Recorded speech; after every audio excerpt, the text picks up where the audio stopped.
Look, I kind of match. It was not intentional. Hi, welcome back. Welcome back to another episode and the inaugural episode of Heavy Conversations. Hey, we did it. We started a new podcast again. Listen, guys, as tradition states with this podcast, we're going to have a little moment where we just kind of touch base. I kind of tell you, hey, look, I've been busy. I never made any promises. This is going to be an every day, every week thing. But man, I really like what we're doing here right now. Something last night told me, you know what?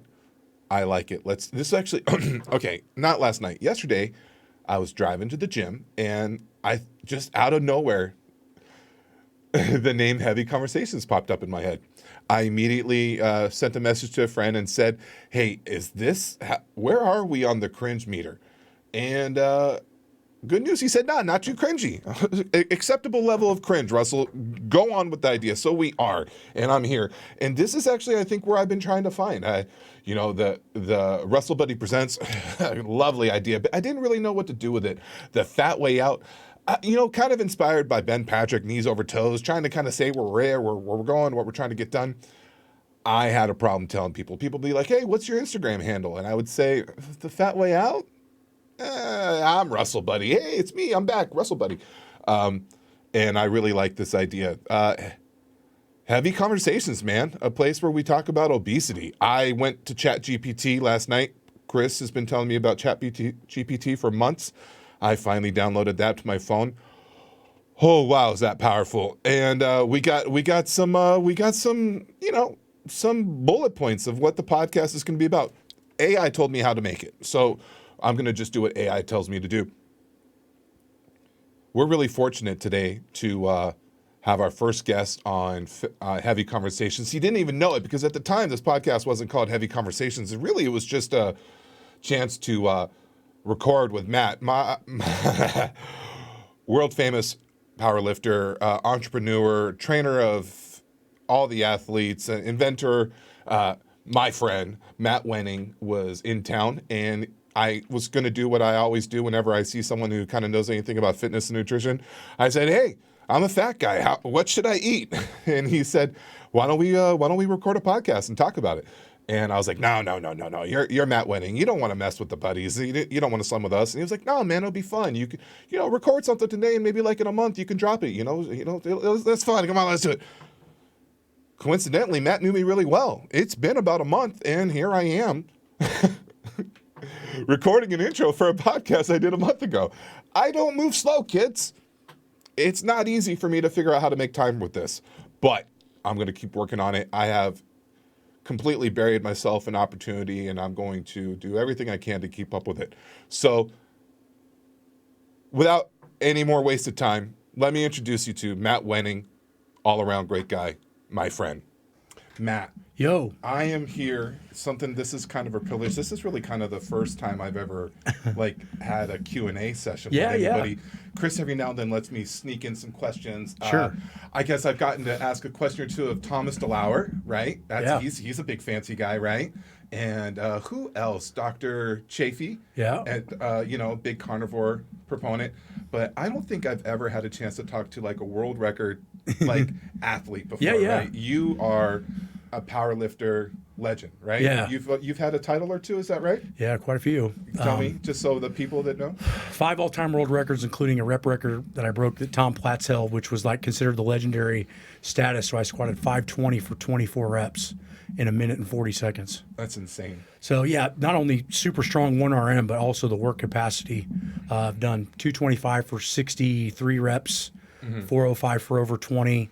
500 for 11, 585 on the bench for 3. It's hard to remember now. It's been so many and so long.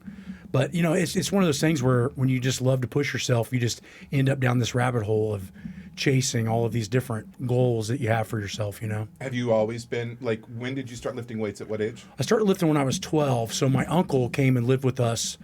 He was kind of a party animal, never really had a real stand-up job.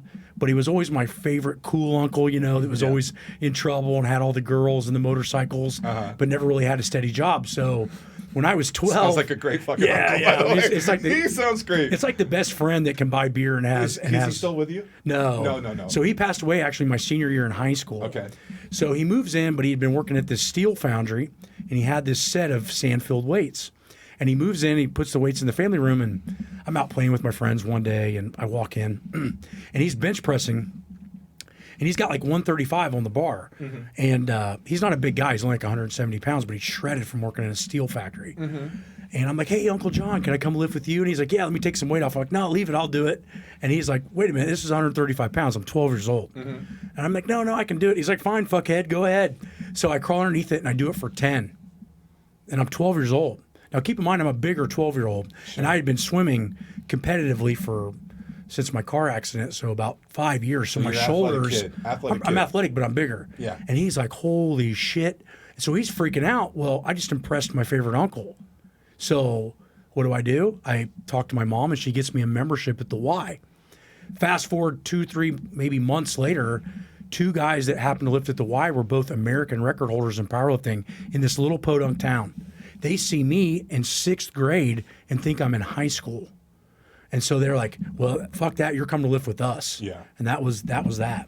So the next year I went to a bench press meet, did 250 on the bench as a 13-year-old. Then by the time I was a freshman, I was already going to all the state meets and breaking all the state records. And then by the time I was a senior, I won my first world championships as a teenager.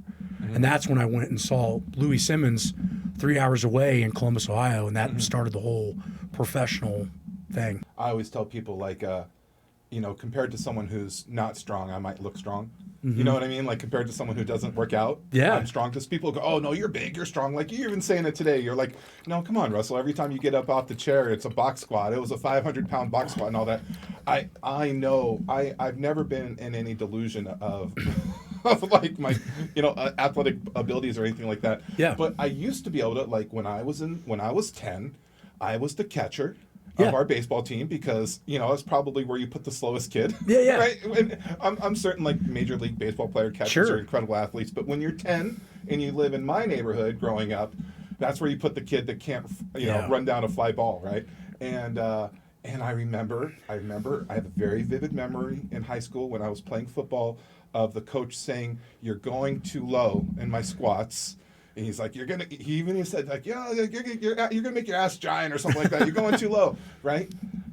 Now when I try to squat, I don't care how low it is as far as like the weight.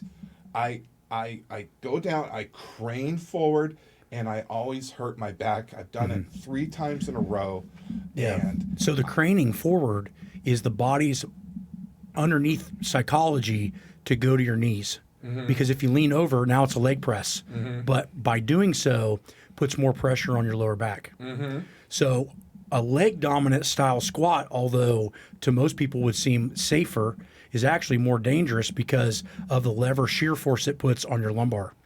So when you're bigger, I see guys do this all the time when I first teach the squat. They want to go over to their quads, and the way to do that's to lean over, but it puts your back in a compromised position. Does it ever? So the first thing that you do is you get your hamstrings and your glutes ready to squat before you squat. Okay. Then you learn how to use those muscles, and now everything works in synchronicity. Versus for most people, when they learn a compound movement from the beginning, they're going to go to all their strengths and hide all of their weaknesses. Yes. Right? Yes. So your knees are strong from carrying your body weight, right, but your glutes and hamstrings don't know how to activate. So the first thing it does in a compound movement is go to all the strengths and avoid the weaknesses. So that's why it's important to isolate movements when you first start exercising in order to gain control. It's like crawl, walk, run, and I consider squatting running. The beginning is how do you use all the muscles. Then the next step is doing it in a controlled state, like a belt squat. Then you have the ability to do it in a free state. Your belt squat that's the machine we have here, right? Yep. That's something I know I can pull on the bars. I need to get gloves though because those you guys those bars are hard to hold when you're sweaty. Oh yeah, right? they get slippery. They get slippery, but I was like, okay, well, these guys are probably using chalk, and probably your average person on this machine isn't like dumping a liter of water every hour of sweat. Sure. But well, the other thing too is you use your hand as only a balance tool when you get good at it. Yeah. So even if your hands are sweaty, you're just using it as like a support. You're not really gripping it. Yeah. So my fingertips are just kind of touching. Okay. If that makes sense. Yes. So what yes. So- You're not really. You're really just sort of holding it as a guidance. Yeah. You're not really leveraging against it. So much. if I was here at Super Training, what I would do to you is I would put you in the belt squat, and I would have you just do marches because your ass is going to go on fire. So we would start with it with just belt squat marches, and then we would do hamstring curls, and then we would do glute bridges. Once you become proficient at that for 8 to 12 weeks, then we would move to the actual belt squat apparatus itself used in its way it was intended. Once you get good at that for 3 or 4 months, then you start learning how to do the belt squat with no hands. Then you're ready for the bar. See? I gotcha. So it's crawl, walk, run. Now, I'm lucky enough. I sort of stumbled across meeting Chris and Mark about 4 years ago. There was this thing that happened a couple years ago that made everybody stop talking to each other for about a year. Oh, I wonder what that was. I lost touch with them. But in the last 2 years of being kind of reconnected with the guys, and I know, like, listen, dude, my story is nothing impressive to anybody. I've only lost 70 pounds in 2 years. Like, it's not a lot of weight. But I will tell you, Matt, I could give a shit. I could give a shit because I used to, from here to Andrew's office, you've walked by Andrew's office, right? That's about as far as it was for me to my garage. Probably from here to the front register was about as far as it was for me to where we throw our trash away. Yeah. To Andrew's office started feeling far, and I would be winded coming back from the register. And this was 2 years ago. And the ability that I've gained and actually being able, I mean, dude, it's so sad too, because going into that time of COVID, whatever, I think for people that had issues like what you had, the COVID made it 10 times worse. all I ever heard was now or never, man. Lose your fucking weight now or never. Yeah. And I put on 75 pounds in a year. And against every single monologue I had inside, I put on another 75 pounds in a year. Basically, Well, think about it. You had to order everything online. You didn't have to go to the mall and go walk to get it. Everything became easier, accessible with moving none. And that is a huge problem, and I think is another major issue that we have in obesity. But you got to remember this. I know it's hard for you to probably understand. A lot of people that are struggling losing weight is that the real guys like me and other people, we value somebody's work ethic, not their goal. So I see you every time I stop over here, you're busting your ass, sweating your ass off. That's all I care about. Right. Because you've already made the right steps in order to get better, when most people just want to bitch and complain. But what are they actually trying to do? The trying is the worst part, and then everything else comes along after that. You know, I try to tell people this all the time, like, don't make fun of the bigger person in the gym trying, because there's a million other people that aren't even going to try. and you don't even have to make progress. You don't even have to be good at it. I'm not even good at losing weight, but I'm learning. Just keep showing up. Try to have some sense of sanity when it comes time to eating, and you know, you get enough sleep, right? Because if you don't get enough sleep, all your decision processes just go out the window. Something that in being around these guys, and you've been at the main desk, you've been at this chair a couple times. You know that every great thinker in health, diet, exercise, kinesthesiology, all the movement kings, all the diet nutrition kings and queens come through here, and the diet is always the most confusing part of this. For what I'm trying to do in life, the moving's easy. Walk a little bit, do some basic stuff I learned in the 10th grade in the gym room, and stretch, and Mark's really impressed upon me this year, and it's really been a lifesaver. That myofascial release stuff.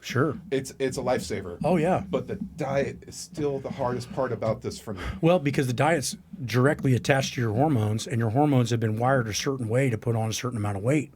And so when the body senses homeostasis, when you're overweight, it thinks that that's where it's supposed to stabilize. So it's fighting you hormonally to lose it, which is almost an addiction. And that's where your insulin and all that needs to be reset, and it takes time. But the thing of it is, and what I want to tell people is, like, you could take advice from me to diet. You could take advice from Mark Bell to diet. Chris has lost a lot of weight to diet. But at the end of the day, everybody functions just a tad bit different. And so in the strength game, it's the exact same. I could tell you how to get stronger, but at the end of the day, you have to kind of figure out within reason what works for you. Not everybody at the very top eats the same or trains the same. This is the exact point. You just made my exact point. There's this guy, right? And I'm not trying to pick any fights with people that don't know my name or care to know my name, but there's this guy, right? He just tells you to drink like pickle juice and fast it all off, and he berates you and belittles you and tells you that you don't care about your babies if you are a fat piece of shit, right? And we were having one night we're having this like good conversation, like, is that guy doing good in this world? Is there doing good? And I said, I don't think this guy's doing a lot of good in this world. Maybe some people need to hear they're a fat piece of shit and get it going. I told Chris, I go, look, man, I could lock you up in a closet and just slide a couple pieces of bread and water under there and call it the closet diet, and I guaranteed you'd lose all the weight you need to lose in that. But that's not really practical life stuff. Or sustainable. No.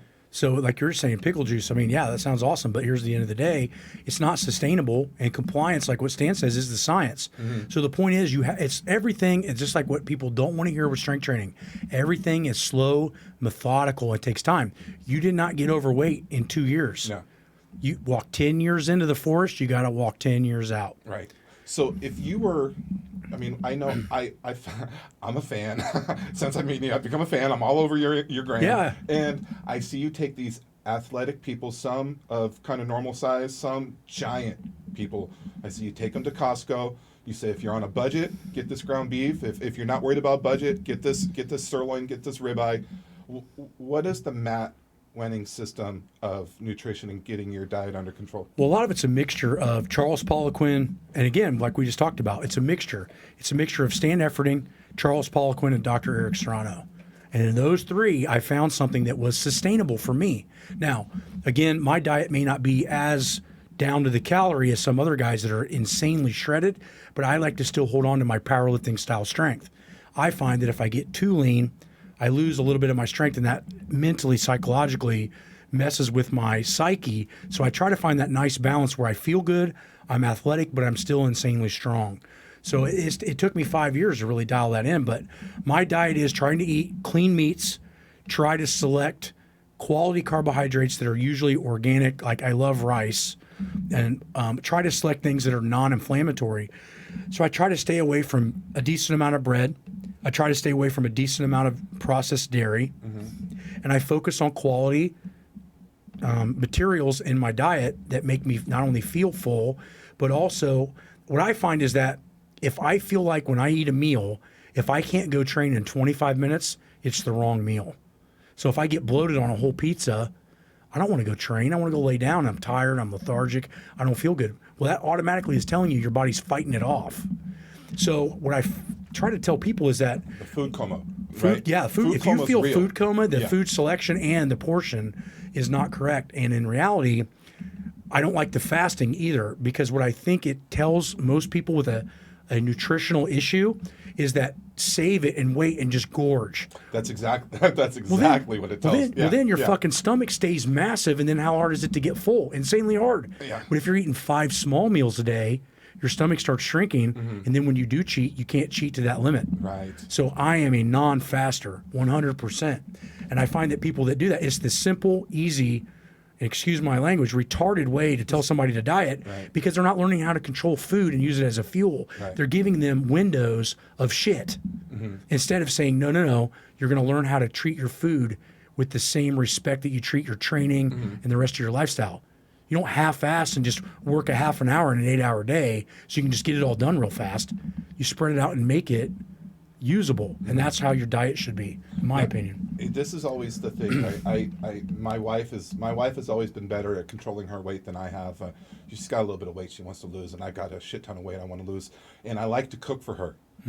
But I don't know if you know this, but equality is a really important thing in today's society, right?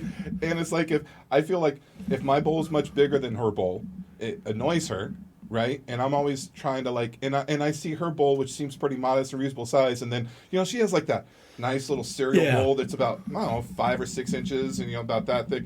I have the bowl, the Jethro bowl, right? It's like this thick, and like. how do you give people guidelines of how much food they should be eating when clearly eating too much food and probably just a little bit too much, right? I've kind of learned a little bit from Mark and Chris about the protein leveraging, Yeah. and how your body really, protein is Yeah. the one thing that your body needs more than anything else for the body. I know your mind needs a lot of the fats and so forth, but your body is like for your skin, for your muscle, for your bones, for Hormones. your hair, right, the hormones for your mind, right, your endocrine system.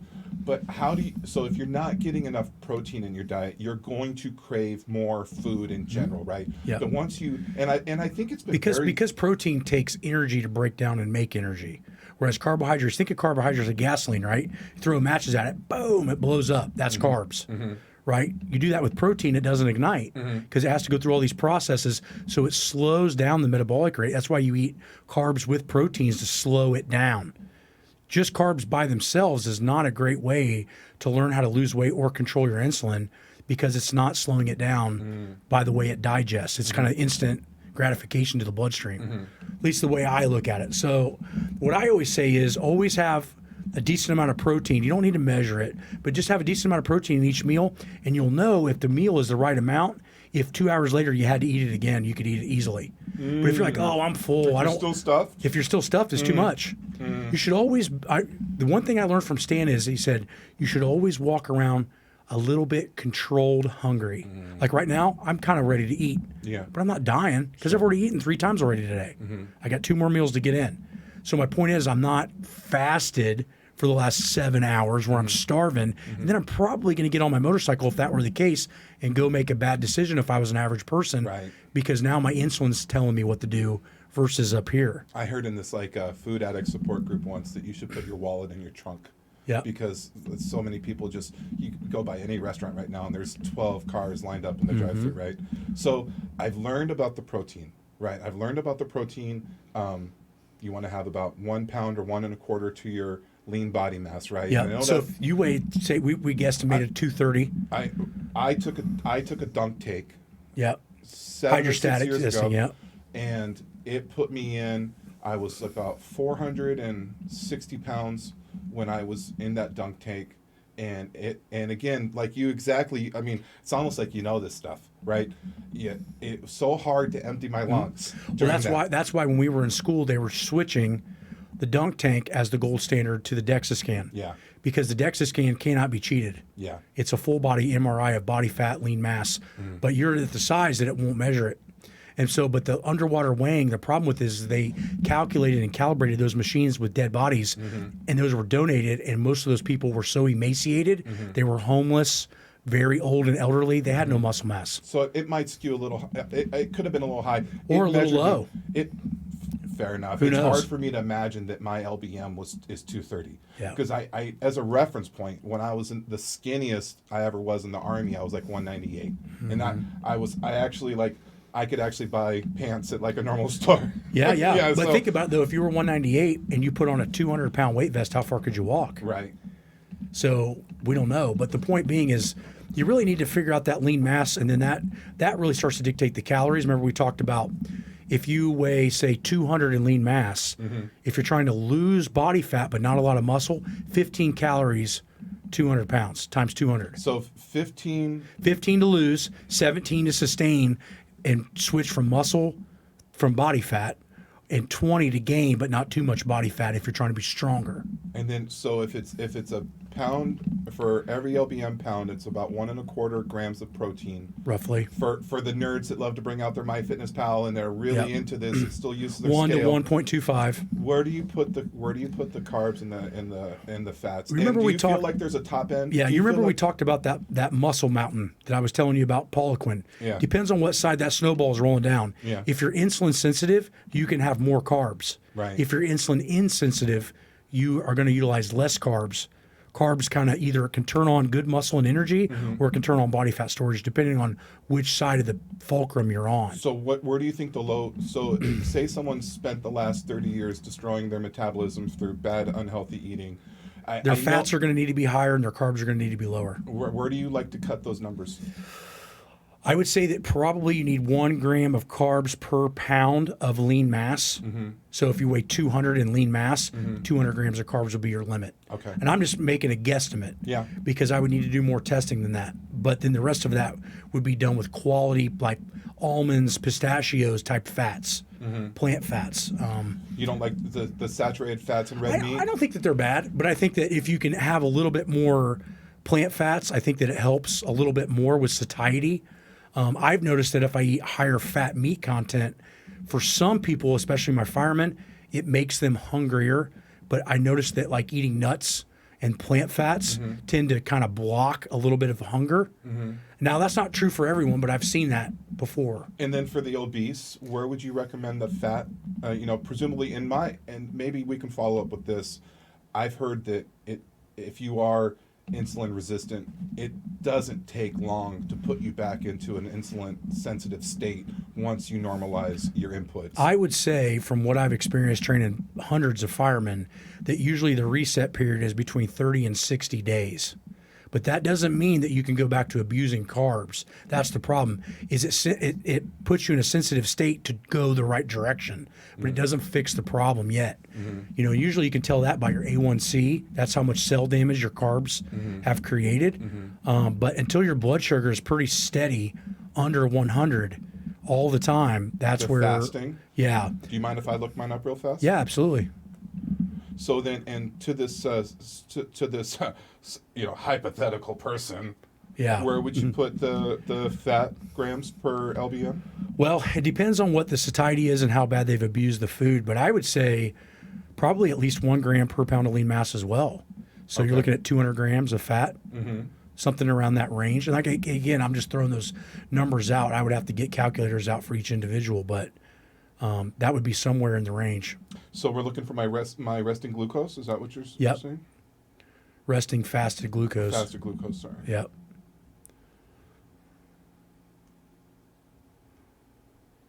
Total cholesterol 166. That's actually pretty low. So remember, cholesterol is one of those things that you need to have an optimal range. 85 glucose. So 85 glucose is really good for weighing 400. So really good, because I would be honest with you, most of the people that I've seen that weigh 400, usually the resting glucose is over 150 to 250. Because that means you're already diabetic. Well, but I would imagine most people that weigh over 400 pounds aren't moving. No, and that's the thing and that might be where you want to check hormone, thyroid function. Go to a specialist for that kind of stuff, because usually that's an awkward. I take a T3, T4 now. I was really low. Yeah. So if you have low thyroid, and that is true. Now, the people listening, don't blame that on everything, because some people say, well, I have a thyroid issue. They actually don't. But in your case, you actually do, because you have a very normal blood sugar amount, which is surprising for the body weight, which means the thyroid could be the other culprit. Now, there are other people that are way smarter than me at that. So what that tells me is activity level, keep increasing muscle mass, and then obviously watching your total carbohydrate intake, and then maybe focusing on the timing around your muscle damage. So you just worked out. So you're going to put your 200 grams of carbs somewhere before, pre, and after workouts, and then flip back into a carnivore, keto-ish type diet for the rest of the day to make sure that you're sensitive to those carbs while you're training. So you do think that there's in the hierarchy of advantages, it's probably not at the top, right? Calories But are it's probably there. at the top, macronutrients after that. But you think there's some value in timing? I think there's value in timing, especially if you're a performance athlete, for sure. Which I am. Yeah, which you are. But the thing of it is still, even if performance isn't your thought process, Charles Poliquin used to say this all the time: earn your carbs. It makes a lot of sense to me. Right. You don't need to really earn your proteins or your fats, but you kind of need to earn your carbs. Yeah. And if everybody had that mindset, you just get them moving more. So let's just take away that it's important, but just use it as an indicator. Say, I walked 10,000 steps a day at 2 p.m. My carbs were at 1, 2, and 3. Perfect. How do you like to prepare your food? Do you do one meal at a time? Do you like to cook for the whole day? Just so you know, I can't. The reason why you saw me so late today was because after I took my son to get some new shoes, because he looks like he was probably like 4 sizes too big than the shoes he's been wearing. He's growing like a weed. I then went to Costco, then went home and Traegered a tri-tip. probably 5 little tiny sirloins, and then 3 ribeyes. Perfect. And so I have the meat ready. So then now, if you were me, what would you do with the rice? What would you do with the rest of the day? So I go to Costco and I get Koku Rose. It's in a white bag with pink writing, and for some reason that is sushi rice. And when I make it, it stays fresh for a whole week. And you put it cold in the fridge. You make a week's worth. So I'll make a big thing in my rice cooker. I'll put my grass-fed Kerrygold butter in there with a little bit of Morton's iodine salt. Okay. Mix it all up. I'm not talking like make it crazy. Sounds amazing. But just a good taste. Yeah. Then I'll put all of my containers out, usually every 3 days. Okay. And I'll make all of my meals but 1 or 2 a day. Now, those 2 meals a day, I'll either go to Chipotle or I'll go to a steakhouse. Because it's usually on the way home. So Longhorn, Texas Roadhouse, or Chipotle. They're the only 3 places that I try to eat out if it's not a special occasion. And then I order a sirloin or kebabs with rice, something where you just feel like you have a little bit more of a social life. And then if I go to Chipotle, I do the white rice, double meat, just a sprinkle of cheese and a little bit of tomatoes. And the fajitas? Yeah, you can even do the fajitas because what people don't realize is peppers in some instances have more vitamin C than some other fruits. Okay. So I'm a big fan of green peppers. The only thing I've noticed for me personally is some of the onions. If it's too much, the onions cause my stomach to get pissed off. So I try to avoid sometimes the fajitas if I can, or just a little bit of the fajitas because the onions, I don't know what it is, but they don't agree with me. And you just pop it in the microwave? You like to heat it on a stove? How do you like to do it? So what I'll do is I'll microwave it, and then I take the other one and I'll just eat it cold. Because actually that rice tastes so good it doesn't even matter. Yeah, I mean, because I have cold rice when I have sushi. Yeah, big deal. And right? it's delicious. It's absolutely delicious. Yeah, so if you cook it right, it's not a big deal. And I put it in those. Remember, too, don't use plastic containers. Use Pyrex because plastics. Pyrex? Let me write that down. Yeah, Pyrex containers don't have a lot of parabens or plastics in them. And you want to keep that away if you're trying to lose weight because it will affect your hormonal system. So no plastic silverware. Use Pyrex. Ceramic or stainless steel. Really? You believe in that? I believe in that big time. Tell me now. Say that again as is related to weight loss, please. So if you are trying to lose weight and you're eating out of plastics and like styrofoams and things like that, it can have an adverse effect to your hormone profile. We've seen it in hundreds of skin testing.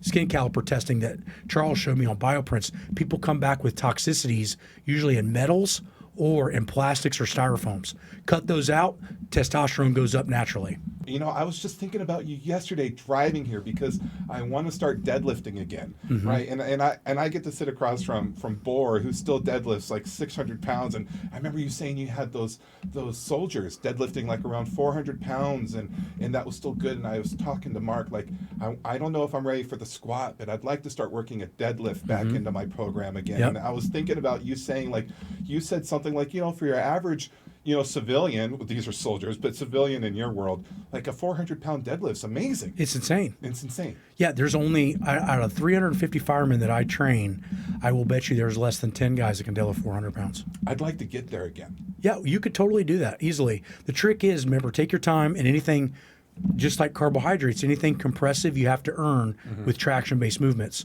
So get good at belt squats, get good at hamstring curls, get good at glute bridges, things that don't cause mileage. What about those hanging reverse sit-ups? Hanging reverse sit-ups, yeah. Anything that's pulling your back apart versus smashing it together, get good at all those exercises, then institute the deadlift, and you're going to be bulletproof. You know what Nsima showed me? And you know that pulley system that we were at, that big machine out in the gym?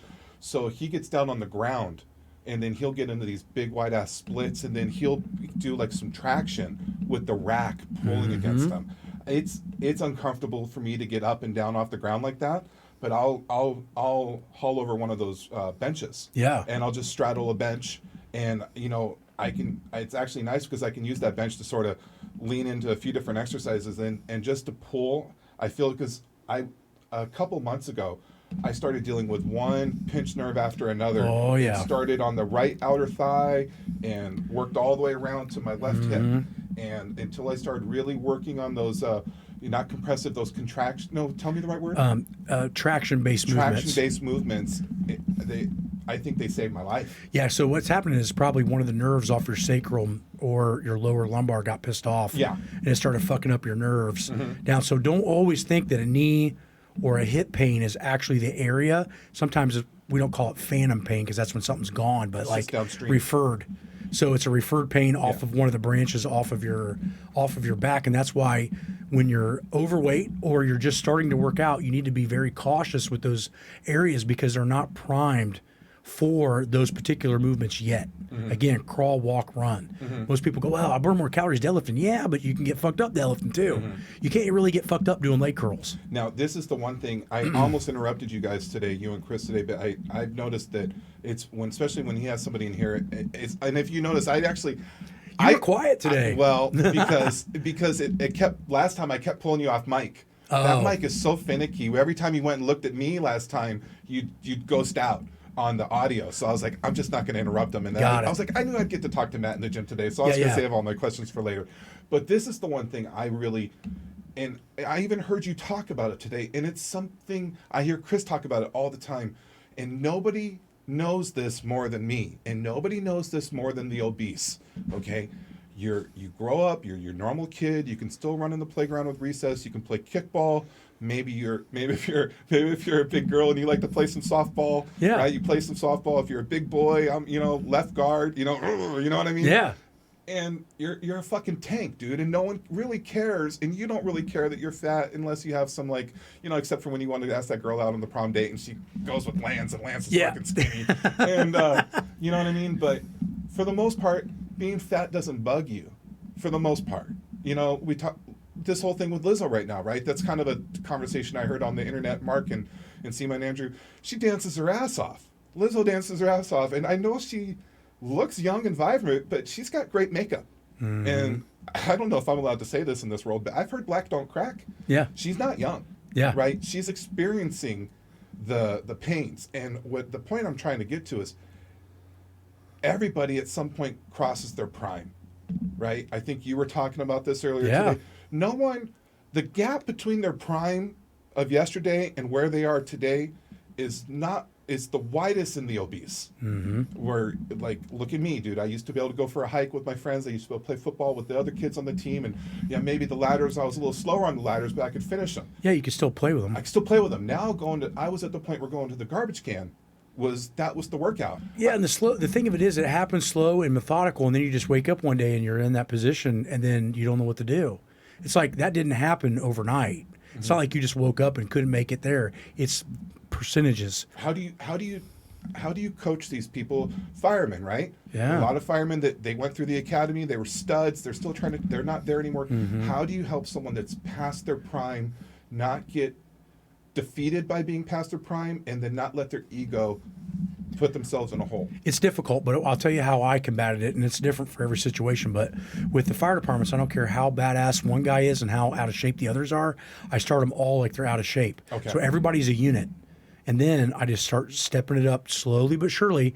They don't even recognize it. And then in 2 years, they're fucking doing the same workouts that I would have started the regular guys out on. And so I make them work together as a unit and start everybody off in the beginning so nobody feels out of place. Now, obviously, it takes the elite guys and goes, what the fuck? I sit them down and talk to them. You got to make sure these guys are your weakest link in a fire, so you need to wait for them to catch up.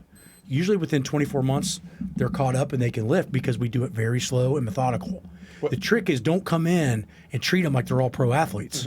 Treat them like they're all the obese guy that can't do anything. And then just slowly step it up 1-2% a month. And in 24 months, they're fucking doing shit they would have never thought of. So what about the solo adventurer? Someone just like for the first time stepping into Planet Fitness and feeling like... Great idea. Great question. So the beginner guy that's stepping into a Planet Fitness and has no conception of what to do. Or what they used to be able to though, Matt. Yeah. They were an athlete. And they were athlete before. Ran track. So what you do is you base it off of a gauge. And what I mean that is that you saw me work out today, right? Yeah. Working out with that youngster. He's a beast, dude. Trying to hang with him. Kenny's a tank, dude. My arms are just now getting over like... Yeah. I'm coming off of a 2,400-mile motorcycle, right? I got nothing left. Right. But I'm trying to hang with him. But you notice I knew when to stop. Yeah. And see, that's the thing is like, and so right now we're having an interview. I'm not beat up. Sure. I'm not even sore. Right. So my point is don't fall for the intensity people that are telling you got to have your ass busted every time you walk in. Because if I truly busted my ass today, why would I be able to be sitting here and talking to you? Right.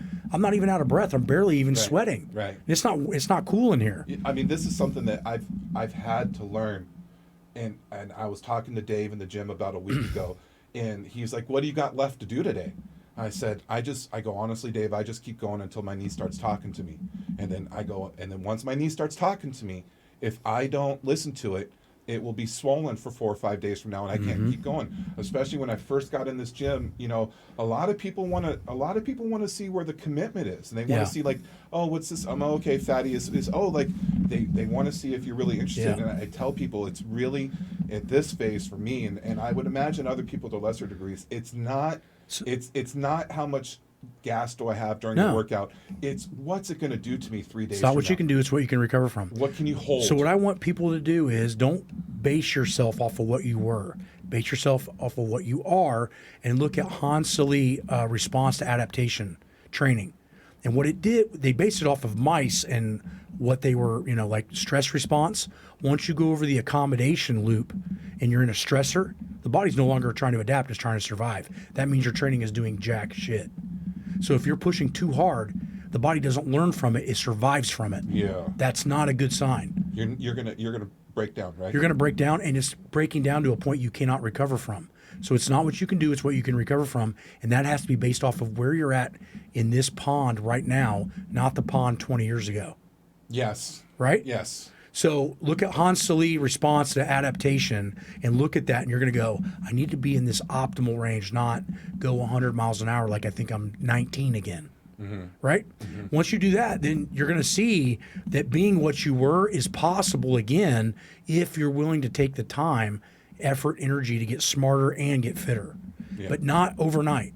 Not overnight. The body does not adjust to things overnight. Check your ego out. Yeah, exactly. Check your ego out. I mean, I could have went harder with that kid today, but why? He was learning from me, so he can get better later. I've already been there and done that. Yeah. So I just pushed him a little bit, pushed myself a little bit in a dehydrated state, but I knew when to stop so I didn't create an injury or an overuse or a mileage problem. And it's the same damn thing when you're first starting out. You should walk out and feel rejuvenated from your training, not destroyed. If you feel destroyed from your training, it's the wrong amount of intensity. Yeah. And it's too long. You were in there today. So as an elite lifter, how long was I in the gym doing upper body? About 25 minutes? 40. 40, okay. 40 minutes. Yeah. How many people do you know, I was in the gym an hour and a half yesterday? I was in the gym 2 hours. Yeah. Doesn't take that long. Putting up new PRs every other week. Yeah. New PRs every other week. How is Yeah. that possible? It's only possible if you're a beginner or if you're lying. You know what I mean? Right. Or eventually, if you're a beginner. Yeah. And then unfortunately, people learn and they get success with that mindset. That's everyone's saying, go hard, rah, rah. And as a weight loss, this is just my opinion, but as a weight loss person or a performance person, don't base things on numbers. Base things on how you feel, because those are the things that reward you. The numbers come anyway. Yeah. It's kind of like what I was telling Chris, it's like I never thought about breaking world records when I started. I just wanted to be the strongest I could be. I just wanted to be the leanest I could be. I think that goes for weight loss too. Right? I mean, I understand like maybe if you got a wedding you're training for and also, Yeah. but that's just like, why are we fighting? Why are we even doing Yeah. that to ourselves? Why even worry about the weight as long as you know it's going in the right direction and you're moving better. That's all that matters. If you can go a little farther, if you can maybe go a little faster, you see, oh wow, I see a little more shoulder there. Those things, I get so much more out of that. Because just like strength, weight loss does not happen linear. It happens in waves. Yes. And you have to be able to just ride the waves. The only way to do that is to enjoy the challenge in an optimal range. And then stay away from you only check your numbers every 30 days. It doesn't matter. Especially for females that have menstrual cycles, because they go through different amounts of water retention based on where they're at in their cycle. So women, if they don't measure themselves at the exact same time in their cycle, they could show a 5-pound weight gain and get pissed off and quit. Yeah. When it's actually just water from the menstrual cycle. I'll tell you that scale. It's my health coach likes a daily weigh-in. Yeah. And I do it, and it is a good reminder. But it's been a journey to not get too consumed about that daily weigh-in. I'm a big fan of weighing yourself every 30 days the exact same day, because I think that the fluctuation is too hard for people because they stick their mind to a number, and you need to stick your mind to the progression and the thought process change. Whatever the mind is changing, the body will follow. But if you're constantly on this number and you see it doing this, it's discouraging for a lot of people. It's kind of like with powerlifting. If I train my ass off for a whole year and my squat only goes up 5 pounds, but what if it went up 5 pounds but I never created an injury and I feel better? Right. It's a win. Right.